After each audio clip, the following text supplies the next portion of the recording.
English Talk Show. Learn English through real conversations. Hello, everyone. Welcome back to the English Talk Show podcast. I'm Peter, and today's episode is going to be a game changer for a lot of you. First, if you're new here, this podcast is all about helping you improve your English through natural, real-life conversations. We keep things fun, relaxed, and useful.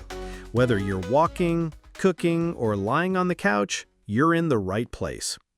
Here on English Talk Show, we believe that conversation is the best way to learn. It's how you learned your first language, and it's still one of the most powerful ways to become fluent. That's why we focus on topics that reflect your daily life, your struggles, and the little wins along the way.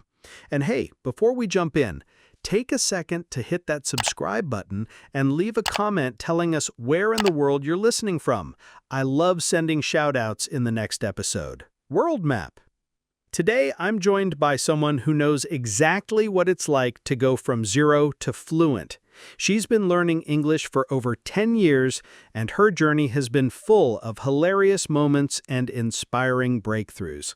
Joy, welcome to the show. Hey, Peter. Thank you so much. I'm super excited to be here. I honestly have so many stories to share.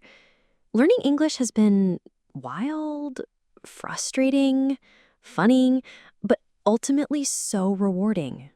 I know you've told me before, you used to say things like, "My English is bad," right?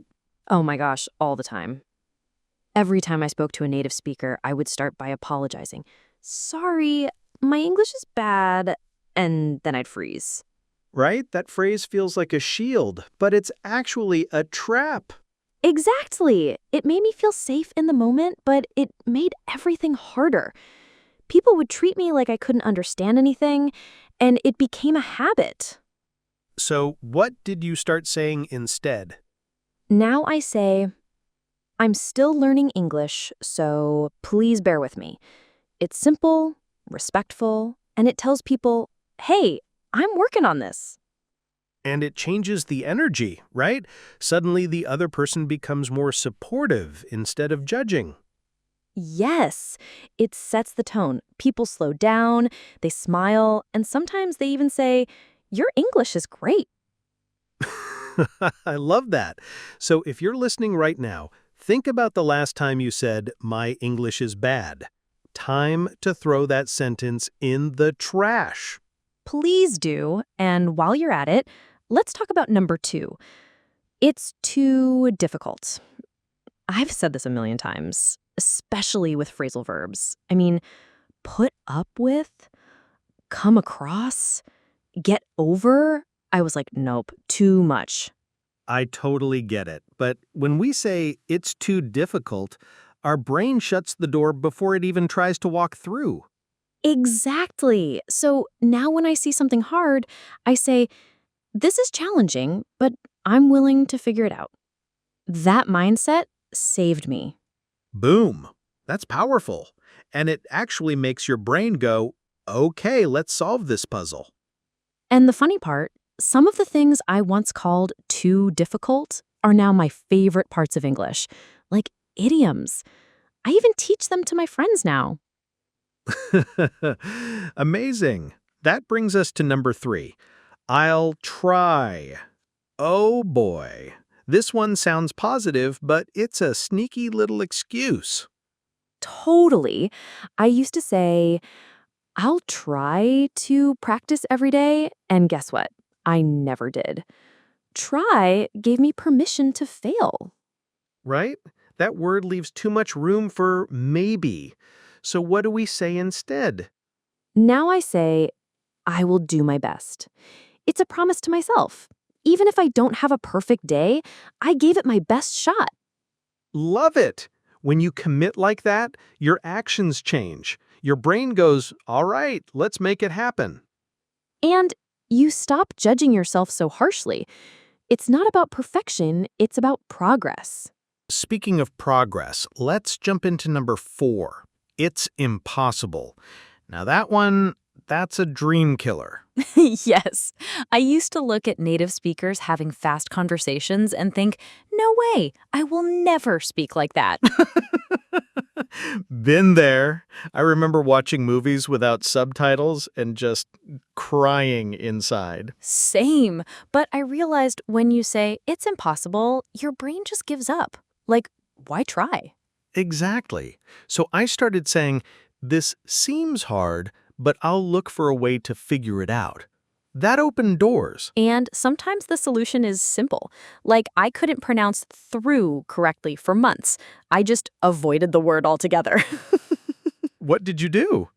One day, I just practiced in front of a mirror, like 100 times. Through, through, through. I looked ridiculous, but it worked. I love that. And it shows that with persistence, the impossible becomes possible. It's just a matter of time and strategy. Totally. All right, let's talk about number 5. I don't need help. This one is tricky because it feels strong, but it's actually kind of stubborn.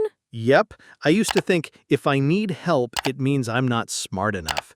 But wow, was I wrong. Same here. I was afraid to ask questions in class. I thought I'd look dumb. But once I started saying, thanks, I could use some help with this, everything changed. And you'd be surprised how many people actually want to help you. Right?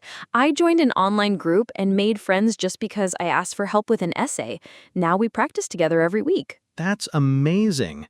Asking for help isn't weakness, it's a shortcut to growth. Preach. Okay, number 6. I'm not good at English. Ugh, this one is so common. Yes, and it's dangerous because when you say that, you make it your identity. Exactly. I used to say it even when I was literally speaking English. Like, if I can say, I'm not good at English in English, maybe I'm better than I think. That's the irony. So now what do you say? Now I say, I'm developing my skills and I'm improving every day. That keeps me focused on growth, not failure. Beautiful. And it helps you celebrate small wins like learning 5 new words or understanding a new accent. Absolutely. We have to give ourselves credit. Learning a language is huge. All right, we're down to number 7, our final one. I'll do it later. The classic excuse. Oh my goodness, I was queen of that line. I had books, flashcards, apps, and they were all collecting dust. Same here. I'd tell myself I'd practice after lunch, then after dinner, then tomorrow. Exactly. And you know what helped me? I started saying, I'll just do 5 minutes right now. That's smart. It's like tricking your brain into starting, and often you end up doing more. Yes! Once I opened the app or picked up the notebook, 5 minutes became 20, and I felt accomplished. And that momentum is everything. Just starting creates a ripple effect in your learning. So to everyone listening, try this. The moment you say, I'll do it later, pause and ask, can I do just a little now? It works like magic. You'll be surprised how much progress comes from tiny, consistent actions.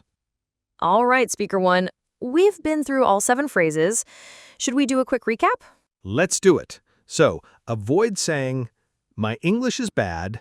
Say, I'm still learning. Bear with me. It's too difficult? Say, it's challenging, but I'll figure it out. I'll try. Say, I'll do my best. It's impossible? Say, it seems hard, but there's always a way. I don't need help. Say, I'd appreciate your help. I'm not good at English. Say, I'm developing my skills. I'll do it later. Say, I'll start now, even for 5 minutes. And remember, every time you change your words, you change your mindset. That mindset shapes your learning. Exactly. Words are powerful. They can either lift you up or keep you stuck. And I've made all these mistakes, so trust me when I say, you're not alone. Me too. And we're still learning, right? That's the beauty of it. Absolutely. Progress, not perfection. Keep going, even if you stumble. So before we wrap up, let us know in the comments which of these phrases do you say the most, and which one are you going to change starting today? I'd love to hear that. And don't forget to tell us where you're listening from. We love sending shoutouts in the next episodes. Also, if you want that free guide I mentioned earlier, How to Practice English Even Alone, check the link in the description or the pinned comment. It's a great resource. I wish I had it when I was starting out. Same here. And hey, if you enjoyed this episode, hit that subscribe button, leave us a review, and share it with someone who needs this message. Thanks for having me today, Speaker One. This was so much fun. Thank you, Speaker 2. You brought so much value and laughter to today's talk.